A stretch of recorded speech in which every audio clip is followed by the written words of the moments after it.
Hello again, everyone.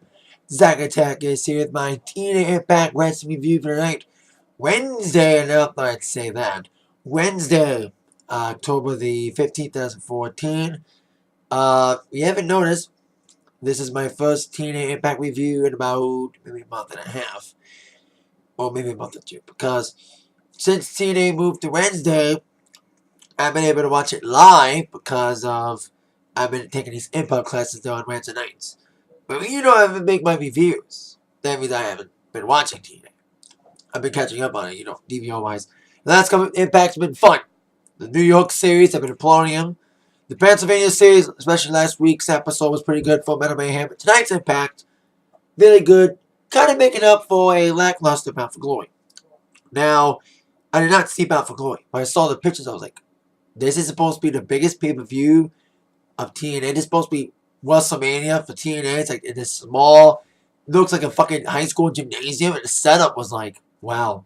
Looks like something you see at a fucking house show. Now, I've been saying this about TNA for months now. That TNA to me, they're like the Detroit Lions of wrestling. They have so much good talent and they make so much good decisions, but they shoot themselves in the foot by making bad decisions. I think a bad decision was putting TNA in Japan and having the entire show dominated by Japanese talent. I know they wanted to exploit them, but they should have had them at least make an Impact appearance to hype them up, not just make it random. Make some random appearances from some random Japanese people without anybody noticing or being notified. And of course, the biggest thing about Bound for Glory that kind of pissed people off, the fact that the World Championship was not on the line. That Bobby Lashley did not defend his TNA World title. A lot of reasoning. Probably it's because of the fact that WWE's not having their World Champion defend his title this month at Hell in a Cell. But I think the biggest reason why is because Lashley is not only a TNA wrestler, he's a Bellator fighter. He's got a Bellator fight coming up. Bellator could have formed to injure him before his fight. So come on. They should have known better. Bellator's on Spike, so is TNA. They should have known better to schedule Bobby Lashley maybe a month after Bound for Glory, not like by the time Bound for Glory happened. So that was kind of a dumb move. But tonight's Impact kind of made up for it. Decent main event tonight. Plus, as you see by a subtitle, and former WWE superstar made his debut in TNA tonight under a new name though. I put him under the old WWE name. I'll tell you his new name once I get to that point in the show. And let's kick off with the beginning. Now, last week, like I said, I've been watching the Impacts, but I haven't made a review lately. My policy is I don't like making wrestling reviews of shows I don't watch live in its entirety at the right time because I want to make my reviews right after the show airs. If I watch on DVR, I don't make a review. That's why I haven't made TNA reviews in a while. So last week, we saw Bobby Roode trying to get another shot against Bobby Lashley in the TNA World title. In a match, a 2-on-1 handicap match against MVP and Kenny King. Kind of an elimination match. He has beat both MVP and Kenny King. Now he pinned MVP. Or should I say, he pinned Kenny King. But while he was about to beat MVP to get the shot against Lashley, Kenny King got involved. It was all because Lashley was manipulated to say no to Bobby Roode with his mouthpiece, MVP, answering for him. But tonight, Kurt Angle wanted Lashley to answer for himself why he wouldn't let Bobby Roode fight him man to man and had to make Bobby Roode earn his shot in the match last week that ended in a disqualification. So Lashley said basically, simply, Roode had a shot to face me, and he lost. He lost a shot at me. You want to go at it, Kurt? And Kurt's like, well, I can't wrestle you because I'm still not medically clear. But I know 4 guys who do want to wrestle you and will fight for a shot in our main event tonight. A fatal 4-way elimination match involving Bobby Roode, Eric Young, Austin Aries, and Jeff Hardy. 4 former world champions and 4 guys who have faced Bobby Lashley in the last few months for the TNA title and have lost. Now that's another dumb move. Like I said, TNA's like Detroit Lions. bad, like they do some good things, but they shoot themselves with bad decisions. They have a short amount of main event talent right now. Same guys going for the title. You know, it's kind of weird when you see all four of these guys have wrestled Bobby Lashley in the last 2 months, and now they're getting another shot at him. We will see who would get that shot. But speaking of championships, and also number one contenderships, last week also in Impact, Madison Rayne, kind of a screwy move, kind of a shortcut move, kind of inadvertently or not, caused Terrence where it was a triple threat match between Madison Rayne, Angelina Love, and Miss Terrence Terrell for the number one contendership. It looked like Terrence had things in hand, but Madison got that sneak roll up and got the victory in this number one contenders match, thus getting a shot against Havoc, the new TNA Knockouts champion, who of course defeated Gail Kim a few weeks ago after the pre-match attack before the original match was supposed to take place. The match finally happened with Gail getting injured and all, and Havoc capitalized on it. This Havoc is just a beast. I call Havoc the most dominant knockout since Awesome Kong. Now, that would be a match I'd love to see. Havoc and also... That would be interesting to see Awesome Kong against Havoc. I wish Awesome Kong would come back to wrestling and come back to TNA, but I would like to see that match. Havoc and Awesome Kong. That would be interesting because both these girls were, and in Havoc's case, is dominant in TNA. Because Havoc in Bound for Glory defeated Velvet Sky. You know, TNA Bound for Glory was a weird pay-per-view when the Knockouts main evented it. Which is kind of cool, but it makes up for the fact that the main title wasn't on the line. Like I mentioned last year, not defending it at Bound for Glory. Now Havoc, having safely defended the title against Velvet Sky, would have to take on Madison Rayne tonight. And this Havoc is just a beast. I haven't really commented on Havoc because I have made a review in a few weeks of TNA. But like I said, this Havoc is, like I said, the most dominant knockout since Awesome Kong. She's just big. I like her look. I like her big outfit. I like the way she wears that bang mask. And I also like what TNA's doing. For every bad decision TNA's made, they make some good decisions as well. By not letting her speak. They're not letting Havoc speak on the air. They're letting her actions speak louder. Like we've seen against Gail Kim. And tonight, use that same kind of vicious physical mentality by beating the hell out of Madison tonight. Despite Madison's best efforts trying to knock down the big woman with her big speed, it was the power that overpowered the pun on Miss Madison Rayne as Madison Rayne got manhandled like a rag doll from Havoc, using kind of the same tactics and the big moves that nailed Gail Kim and helped Havoc become the Knockouts champion, waving her against the post or trying to, before giving her a vicious choke slam like she likes to call the Hall. I forgot the name of it. The move, the way, the move, the word that she calls the choke slam. The Harlot Destroyer or something. The 1-2-3 victory for Havoc, retaining her Knockouts championship. Who's gonna be Havoc? You know, the only way Havoc can win is that someone wins by a fluke. You know, because this Havoc chick is just so dominant. You know, she's so vicious. She's just a hard-hitting girl. You know, like I said, she's as dominant as Awesome Kong was. Now that, like I said, dream match right there. If Awesome Kong would ever come back to TNA into pro wrestling, I would see Havoc against Awesome Kong. It'd be interesting to see Havoc be the one that has the weight and height advantage, because Awesome Kong's bigger. And Havoc would have to use her speed against Awesome Kong's strength. That's what I would like to see. Just to see those two match up and see the styles clashing, I would like to see that. Speaking of styles, let's see AJ Styles come back one day, but he's in ROH like many other former TNA guys have left the sinking ship. You know what I mean?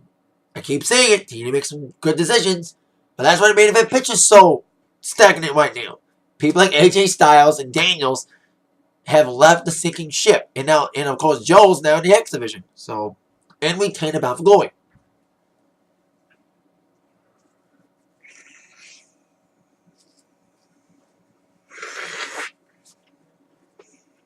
So allergies acting up, like I said in my other videos.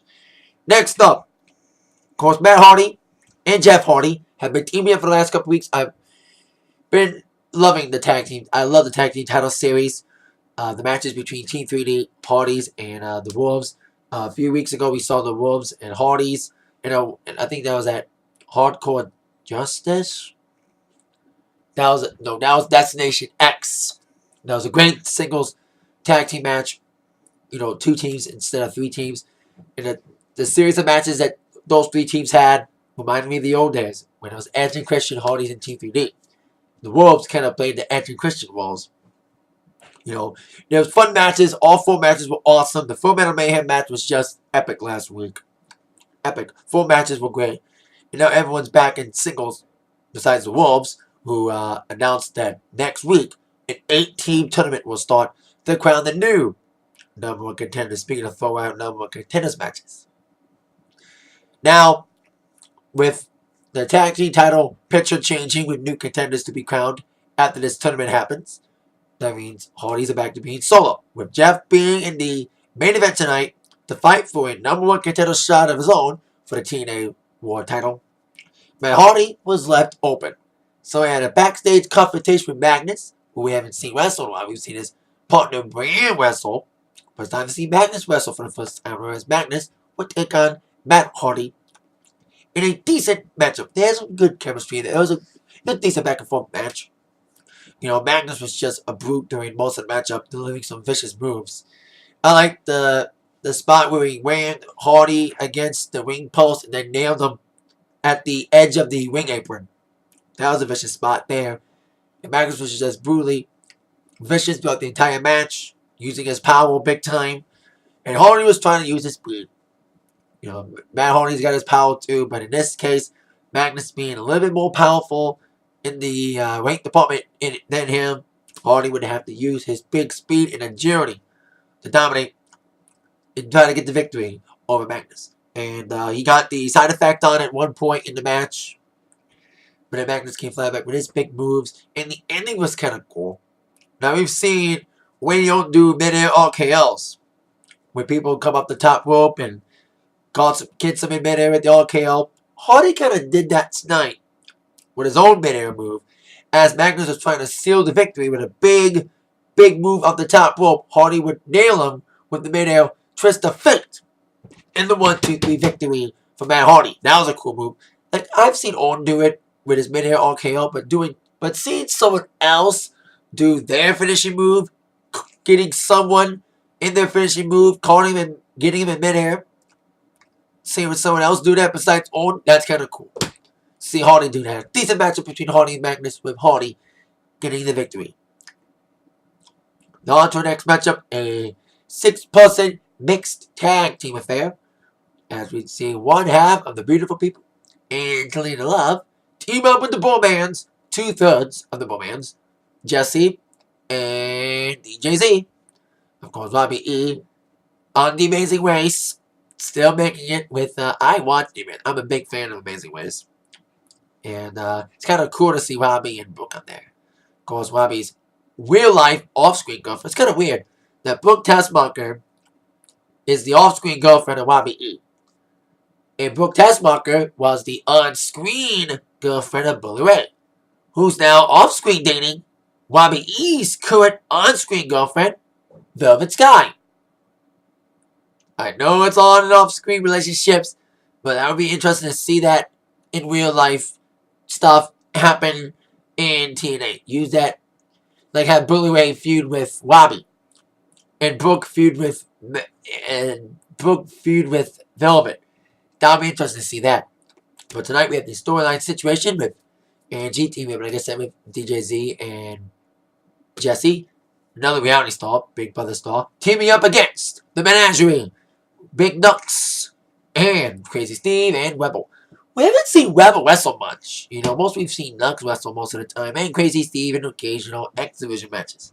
So it's kind of interesting to see Rebel wrestle. And she did okay. We didn't see a lot of Rebel wrestle, because maybe she's inexperienced. But we saw a lot of Nux and Crazy Steve getting in there with the big Mr. Spectacular himself, Jesse. And Angie trying to get herself way too much involved in the matchup. Velvet kind of stayed on the outside, like she should be. Angie tried every distraction possible to try to get her team the victory, even distracting Crazy Steve at one point. But Crazy Steve attempted to try to kiss Angie, would be fed into the trap attempted by Mr. Bromance to try to get the distraction in the victory, with Spectacular taking over Crazy Steve until Crazy Steve with a D nailed him with a DDT and the 1-2-3 victory for the Menagerie. So there you go, Menagerie gets the victory despite all the distractions made by Team Bromance with NG. So there you go. Now on to our next segment. Now, for the last couple weeks, we've seen the breakdown, the mental breakdown of EC3. Now, for those of you who, like me, are not a Pacific fanboy for one company that watch both shows, both WWE and TNA equally, not signing with one, like, I'm not a TNA fanboy or WWE fanboy, I'm both. So I've been saying in my wall stuff, my WWE stuff, that Rusev's been undefeated for 6 months. I've been saying, hey, if EC3 can stay undefeated for a year, Rusev can stay undefeated. Still weird to say that EC3 is still undefeated after over a year. That's kind of interesting. He needs to lose bad. So EC3 has had a mental breakdown ever since his Aunt D, Dixie Carter, went through that table. He's been blaming everybody, taking out all of his personal acquaintances that he hired. He took out Wino. He took out another guy that was formerly. He's been getting a lot of former WWE guys to help out. You know, he had Ezekiel Jackson be involved. Even just recently broke up with Rockstar's Blood, firing him and attacking him last week. But now he's got another former WWE guy as his new bodyguard. It is the formerly named Brodus Clay, now known as Tyrus. Now, it's kind of a weird name. There were people chanting Brodus. Now he knows what Tenzai felt like when he came back to WWE and they were chanting Albert, Albert. Now he knows how it feels to be a new name, but people still remember you by your old name.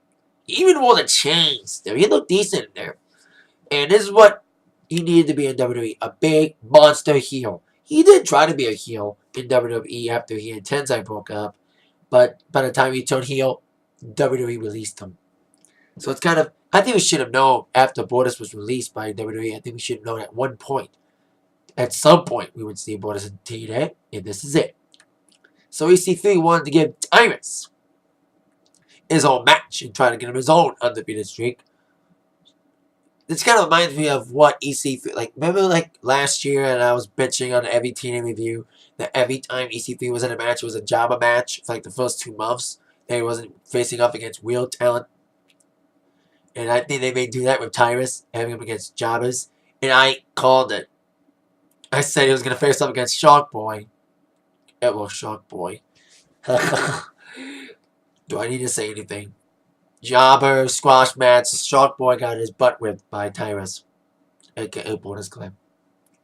And I bet you as Shark Boy was getting his ass kicked, there was a song in his head. Should I even sing it? That after Tyrus beat up on Shark Boy, he probably said to Shark Boy, somebody call your mama, somebody call your mama. Had to make that joke. I was trying to find a way to make a somebody call your mama joke. And I got it. Anyway, so whatever you want to call him, Tyrus, Brodus Clay, no matter what you call him, got the victory in his first TNA match. It's going to be interesting to see how he does with him being a new bodyguard for EC3. It's kind of weird. When he first debuted in WWE, he was the bodyguard for Alberto Del Rio. It was more ironic. I didn't know this too recently. I didn't know that EC3 was also in WWE. And like Brodus Clay, they were both in NXT. He was Derek Bateman in NXT. And Brodus Clay came out of NXT as well. So it's kind of weird. It's kind of like an NXT reunion. 2 former NXT guys are now in WWE. And EC3 continues his trend of using old WWE guys as bodyguards. You know, Rhino, Ezekiel Jackson, and now Tyrus, Brodus, whatever you want to call him. So there you go. Now, on with our next scenario, our next situation. the main event, the number one contenders match, the Fatal 4-Way Elimination match for the number one contendership for the world title. Eric Young, Jeff Hardy, Austin Aries, and Bobby Roode. Now, the Pennsylvania, this is, of course, in Bethlehem, Pennsylvania. And the Pennsylvania crowd ain't as good as New York crowds, but they're trying. It's a good chance there. This was a very fun, very high impact, very fast paced, great main event tonight. TNA has been delivering good main events. Too bad they couldn't deliver one at Bound for Glory. Sorry, Knockouts, but I've been applauding you, Knockouts, but it's kind of weird to see Knockouts be the last match of a top pay-per-view. It's kind of cool, but people see it as a makeup for the fact that the world title wasn't defended at Bound for Glory. Keep having to say that. So this is a fun match. There's a big spot fest. Very fast paced, very high back and forth action, and some great spots. Of course, everybody flying. Big flying moves from everybody. At one point in the match, everybody was flying. I think Roode flew, Aries flew, Hardy flew. Everybody started flying away at each other. So there you go. Another great spot, a Tower Doom. Tower Doom spots in these type of matches, they never get old. Triple threat matches, fatal 4-way matches, Tower Doom move is always a popular, never fail spot. Whether it's the quadruple suplex, double suplex move, whatever the power of the Tower Doom, it's still a fun spot to see, no matter what. So, another great spot was we had, all 4 guys were in it for a long time, and I was like, when's someone going to get eliminated? I didn't know that there'll be 2 people getting eliminated. And I liked the way they had both first 2 competitors got eliminated. I liked the way it happened. Hardy and EY were both taking advantage of both Bobby Roode in EY's corner, and Hardy being in A-Dub's corner. So both guys were trying to go for a big move. I think Eric was going for an elbow, and Hardy was going for a twist of fate. Both guys crashed and burned. So both Roode and Aries took advantage, and both hitting their finishing spots at the exact same time. Roode doing the Roode Bomb, and a double doing the Brainbuster, and eliminating both Jeff Hardy and EY in simultaneous fashion. Letting it be coming down to A-Dub, Austin Aries, and Bobby Roode. Crowd was back and forth in this case. It's kind of weird and kind of ironic to see these 2 in the final 2 in these Fatal 4-Way. They talked to each other backstage, not wishing each other luck, but they knew it was every man for himself out there. These 2, when it came down to Aries and Bobby Roode, this was a really good matchup. This could have been a great one-on-one matchup without Aries and Bobby Roode having to fight Hardy and EY. If it was just them 2 one-on-one the entire time, not just for that 5 or 10 minutes without EY and Hardy, this would have been a great matchup no matter what. But it was still a fun main event, especially when it got down to A-Dub and Bobby Roode. Very good action for these 2 guys. Going back and forth, trading attempts at their finishing spots, with both guys carrying out of their big finishing spots. Roode trying to do the Roode Bomb a few times, so A-Dub doing trying to do the Brainbuster. And both guys going for the submissions. In A-Dub's case, final chancery, last chancery, Bobby Roode going for the crossface. And both guys were just going tooth and nail, going back and forth. Great action from both these guys. Really good chemistry. And if they fought the entire time just one-on-one, it would have been fine by me. Like I said, this was just a full-on one-on-one match, not a Fatal 4-Way match. Just one-on-one Aries and Roode would have been awesome in itself. But the match ended, and I kind of predicted the ending. Aries was just throwing bombs in his own way, doing the viscous back arms moves, But then as he was throwing bombs, the big bomb was going to be thrown right in his face as he was going for a big move up the top rope. And I kind of called this spot that it was going to be caught in midair by Roode, and it was going to nail the boomity boom boom boom, the Roode Bomb. That's exactly what happened. Aries got caught in the Roode Bomb, going for IED, got caught. Roode Bomb, 1, 2, 3, victory for Bobby Roode. I kind of knew that Roode was going to win this. It's kind of cool to see Bobby Roode having to earn his way back to being a number one contendership instead of being handed down the shot instead of being like handed on a silver platter. Like Lashley saying no to him through his mouthpiece, MVP. It's kind of a good thing. Wood tried to earn his shot last week in the handicap match between MVP and Kenny King, but didn't get the job done because of interference. But tonight, no interference. Wood did get the job done. He did earn the shot against Bobby Lashley. I'm guessing it'll be a future TNA special, like Genesis or something, since they're not doing all the lower tier pay-per-views. Because I did see Slammiversary earlier this year. I thought Slammiversary was decent. Even with the last minute changes with MVP being out of the main event against EY. So there you go. AEW got pinned by Mr. Rude. Rude gets another shot against Lashley. So, see these guys wrestle. Fun main event. Like I said, fun main event. If it was just Aries and Rude one-on-one, it would have been twice as good. But main event would be in a fatal four-way. It was a fun matchup. Great spots, great action, great excitement for main event. And Wood gets another shot against Lashley. Contract signing is next week. We'll probably find out when the match takes place as well. And speaking of number of contenderships being thrown around for titles, we got, of course, the scenario with tag team titles tournament. Speaking of that, I need to mention one last thing before I go. I forgot to mention that during the EC3 segment, when Tyrus made his debut, right before Tyrus had his match against Shark Boy, EC3 was probably going to wrestle Devon. After EC3 said he beat everybody that's in the TNA Hall of Fame. He beat Sting, he beat Angle, he beat Bully Ray. That spoke out Devon. But then right before Devon was supposed to wrestle EC3, here comes Bram for some reason. I thought it was paid off by EC3. That may come later. That may be revealed later. Because Bram wasn't talking. So Bram may have been paid off by EC3. But we don't know. EC3 looked surprised after Bram attacked Devon. And that's when he sent Tyree a match against Shark Boy. So I forgot to tell you what led to Tyrus' match against Shark Boy. Forgot to mention that Devon came out trying to fight EC3. And like I said, EC3 needs to lose. Bad. I applaud him for taking this. I applaud EC3 for at least embracing the hate. And I love his zingers every time they say you can't wrestle. I applaud him for that. That he's not letting his lack of wrestling ability get the best of him. He's like, say, hey, you say I can't wrestle? Hey, I'm going to take it. I'm going to shove it right back at you. You can't wrestle. I disagree. I love the way he's answering it. He's not the best wrestler in the world. He does. He can't wrestle for shit.